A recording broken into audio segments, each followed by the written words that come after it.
Nah, terkait dengan kita bekerja sama dengan Dinas Infokom Jawa Timur, tentunya semua yang ada di Kadin ini terkait dengan seluruh kegiatan-kegiatan Kadin, termasuk itu yang untuk urusan pertanian, urusan UMKM. Kita mau dari Jerman ini, dari Kadin Jerman. Kadin Jerman ya. Kita kerjasamanya di bidang vokasi. Yang kita kerjasamakan dengan Jerman adalah pendidikan, pelatihan dual system. Jadi separuh di dunia pendidikan, separuh di dunia industri. Assalamualaikum warahmatullahi wabarakatuh. Syukur alhamdulillah pada kesempatan kali ini kita dapat berjumpa kembali dalam acara Dialog Spektrum, sebuah kajian spesifik, strategis, dan masalah bagi ummah. Pemirsa, pada kesempatan kali ini kita diberi anugerah oleh Allah Subhanahu wa Ta'ala untuk berdiskusi dan berdialog dengan Ketua Kamar Dagang dan Industri Provinsi Jawa Timur, Pak Adi Putranto. Selamat sore, Pak Adi. Selamat sore, Pak. Pak Adi, ini kita diperintah oleh Dinas Kominfo Jawa Timur untuk berdiskusi sejenak terkait ada sebuah kerjasama antara Dinas Kominfo Jawa Timur dengan Kamar Dagang dan Industri Provinsi Jawa Timur yang di bawah pimpinan Pak Adi. Sebetulnya secara prinsip poin-poin apa ya, kerjasamanya di sisi yang mana, Pak Adi? Jadi poin-poin kerjasama Kadin Jawa Timur ini kan banyak program. Kita mempunyai 29 wakil ketua umum di pengurus di Kadin Jawa Timur. Itu mulai dari ekspor impor, mulai dari konstruksi UMKM, peningkatan sumber daya manusia. Ini terkait dengan semua dengan yang totalnya 29 wakil ketua yang membidangi masing-masing. Nah, terkait dengan kita bekerja sama dengan Dinas Infokom Jawa Timur, tentunya semua yang ada di Kadin ini terkait dengan seluruh kegiatan-kegiatan Kadin, termasuk itu yang untuk urusan pertanian, urusan UMKM. Nantinya kerjasama dengan Dinas Infokom itu kita Kadinnya punya web sendiri. Nah, web ini, walaupun sementara ini sebetulnya sudah ada ya webnya. Ya, jadi kita punya web sendiri, kita akan upgrade webnya ini sehingga semua kegiatan, semua data yang ada di Kadin langsung connect dengan Kominfo Jawa Timur. Kebetulan pada hari ini kita ngobrol tentang pendidikan vokasi. Hari ini ya, yang baru saja kalau tidak salah ada tamu dari Jerman ya. Ini kegiatannya apa saja yang ada tamu dari Jerman? Tamu dari Jerman ini dari Kadin Jerman. Kadin Jerman ya. Kita kerjasamanya di bidang vokasi. Vokasi ini adalah yang kita kerjasamakan dengan Jerman adalah pendidikan, pelatihan dual system. Jadi separuh di dunia pendidikan, separuh di dunia industri. Ini bisa untuk teman-teman SMK maupun teman-teman dari perguruan tinggi ketika mau magang. Tapi kedua-duanya ini lebih kepada prakerja ya semuanya. Sebelum bekerja masih sekolah. Prakerja. Masih sekolah. Ya. Jadi kalau di SMK ini karena keluhan dari teman-teman pengusaha ini terkait dengan ketika mereka merekrut karyawan, mereka baik di lulusan SMK maupun perguruan tinggi belum betul-betul siap bekerja. Mungkin secara keilmuan teman-teman adik-adik ini mumpuni, tapi kan tidak sekedar hard skill dibutuhkan di dunia kerja, tapi soft skill juga sangat dibutuhkan. Makanya ketika yang kita latih ini adalah pelatih tempat kerja di industri, supaya di industri mempunyai pelatih tempat kerja. Kalau di industri mempunyai pelatih tempat kerja, mulai adik-adik ini magang hari pertama sampai hari kedua sampai terakhir, ini sudah ada kurikulumnya jelas.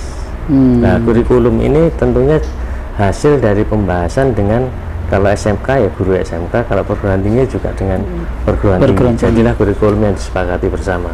Nah, ini akan jadi itu mungkin anak-anak yang sudah lulus ataupun belum lulus yang kemudian dimagangkan di masing-masing titik industri ini. Belum lulus. Karena ada program pemagangan. Program pemagangan selama 6 bulan. Selama 6 bulan. Hingga akhirnya. Nah, dengar-dengar kabar juga ada sebuah kerjasama antara Kadin dan Kominfo dalam bentuk sebuah database misalnya, sehingga akan ketahuan ketika ada pengusaha yang akan merekrut, saya butuh misalnya tim IT atau saya butuh yang skillnya bagus bidang ini, itu tinggal klik di Kadin sudah akan muncul semacam itu. Itu salah satunya. Jadi nantinya setelah kita tahu bahwa berapa industri yang sudah punya pelatih tempat kerja, berapa siswa atau mahasiswa yang sudah magang yang industrinya punya pelatih tempat kerja, ini akan ketemunya.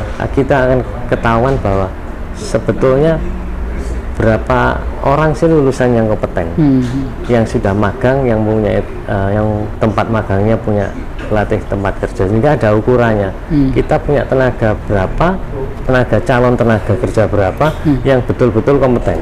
Artinya kompeten itu bukan sekedar ijazah ataupun baik SMK maupun perguruan tinggi, tapi memang kompeten di bidangnya. Ya. Artinya selama 6 bulan dilatih, kemudian akan muncul sebuah sertifikat kompetensi khusus ya. Itu yang nanti yang mengeluarkan sertifikat itu langsung ketua Kadin atau bagaimana? BNSP langsung. BNSP langsung. Nasional Sertifikasi Profesi. Ada tanda tangannya Kadin atau tidak? Kan biasanya nanti ini yang sudah tersertifikat Kadin lebih apa ya, lebih percaya para pemilik usaha kan akhirnya. Kalau Kadin mungkin magangnya dengan Kadin. Magangnya dengan Kadin dan industri yang adik-adik ditempati magang. Tapi kalau sertifikat kompetensinya murni BNSP semua. Badan Nasional Sertifikasi Profesi. Jadi kita nanti bisa mengukur kira-kira tahun berapa kita mencapai produktivitas yang kita harapkan untuk karyawan. Sementara keluarnya termasuk yang dikeluhkan teman-teman pengusaha kan produktivitas kerja. Gaji mesti nggak masalah, tapi bagaimana meningkatkan produktivitas. Baik, kita ini akan berbicara perbedaan. Sebelum ada kerjasama antara Kadin dan Dinas Kominfo Jawa Timur sama yang sudah kerjasama ini, keuntungan bagi anak yang lulusan ini sama dunia industri apa kira-kira keuntungannya, benefitnya? Jadi nantinya benefitnya kalau kita secara pendataan sudah rapi masuk ke Kominfo, kita mungkin Gubernur mempunyai bahan bahwa di Jawa Timur punya tenaga kompetensi sekian, punya industri sekian, sehingga kemungkinan sekian tahun lagi kita memang benar-benar mempunyai yang tenaga yang sangat kompetensi dan punya produktivitas tinggi. Artinya capaian-capaian secara database akan sudah kelihatan ya. Berarti mulai hari ini misalnya besok atau lusa itu sudah akan ketahuan daerah industri mana yang ada pelatihan dan yang magang berapa dan seterusnya begitu. Jadi ketika kita mempunyai data lulusan SMK maupun perguruan tinggi yang mempunyai sertifikat kompetensi, ini juga salah satu ukuran kalau mau investor masuk ke Jawa Timur, bagaimana sih tingkat sumber daya manusia ya. Nah, kalau kita sudah siapkan data ini loh, kita sudah punya teman-teman atau adik-adik kita yang memang sudah kompeten di bidang masing-masing. Termasuk usaha-usaha siap yang menerima investasi gitu. Ini membuat semakin menimbulkan kepercayaan investor untuk bisa investasi di Jawa Timur karena tenaga kerja sudah betul-betul kompeten. Baik, kita berbicara iklim dunia usaha hari ini menurut Kadin bagaimana? Pasca pandemi yang hari ini khusus tahun 2022 yang baru saja kita lewati dan kita akan masuk di dalamnya, itu bagaimana kira-kira? Sekarang sudah mulai bergerak cepat untuk dunia usaha di Jawa Timur. Yang dulu sangat terpuruk dari pariwisata sekarang sudah mulai bisa menerima tamu, hotel juga sudah menerima tamu, UMKM juga sudah bisa produksi karena permintaan banyak. Nah, kenapa permintaan banyak? Karena daya beli masyarakat sudah meningkat. Ini sudah sangat bagus sekali, dan asalkan teman-teman ini harus saling menjaga, saling mengingatkan, tetap jaga protokol kesehatan, tetap perhatikan urusan kesehatan. Kalau misalnya pada tahun 2021 kemarin ada gelombang 2 COVID yang kembali menyerang negara kita termasuk di Jawa Timur. Nah, ada tidak misalnya dalam sebuah prediksi para pengusaha misalnya bayangan-bayangan ini nanti kekhawatiran untuk kembalinya ada muncul krisis COVID misalnya, gelombang yang ketiga misalnya? bukan menakut-nakuti, tapi kan semua harus ada prediksi dan semacam itu. Kuncinya tetap waspada. Tapi teman-teman pengusaha, teman-teman industri itu sangat optimis karena kita punya pengalaman.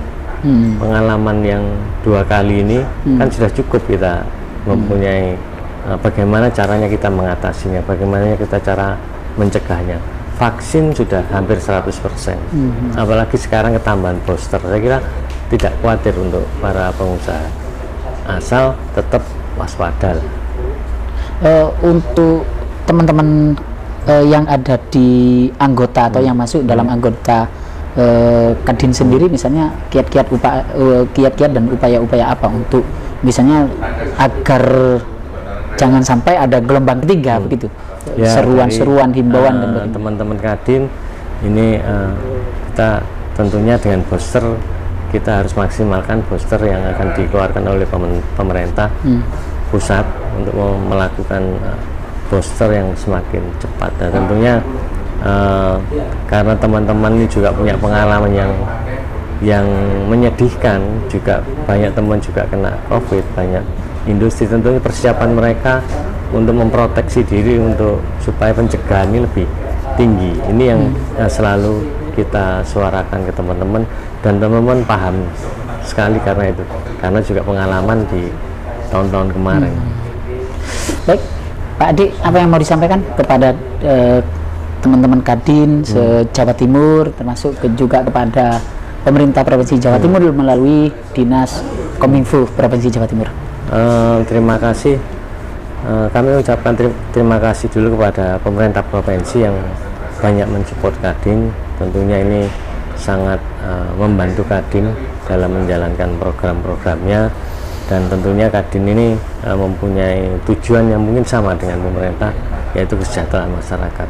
Nah, ini sinergi ini di tahun ke tahun semakin baik, dan mudah-mudahan di tahun yang baru ini akan semakin lebih baik dan semakin bisa jalan bareng-bareng dengan pemerintah provinsi. Dan tentunya harapan saya juga kepada teman-teman supaya tetap waspada, supaya tetap menjaga protokol kesehatan dalam beraktivitas sehari-hari, supaya gelombang ketiga tidak ada di Jawa Timur.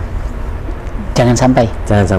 Baik, untuk Kominfo Jawa Timur ini akan kerjasama sudah dimulai, tinggal jalan, dan bagaimana nanti ke depannya? Untuk Kominfo saya juga ucapkan terima kasih karena Kominfo ini sangat strategis buat Kadin dan buat stakeholder lainnya. Alhamdulillah kerjasama dimulai dan kita tidak akan lama-lama untuk melaksanakan kerjasama ini dengan baik. Terima kasih. Terima kasih Pak Adi Purtanto atas waktu yang diberikan dengan kesibukannya. Ya. Itu saya Ahmad Junaidi undur diri, kurang lebih mohon maaf. Wassalamualaikum warahmatullahi wabarakatuh. Waalaikumsalam. Terima kasih, Mas.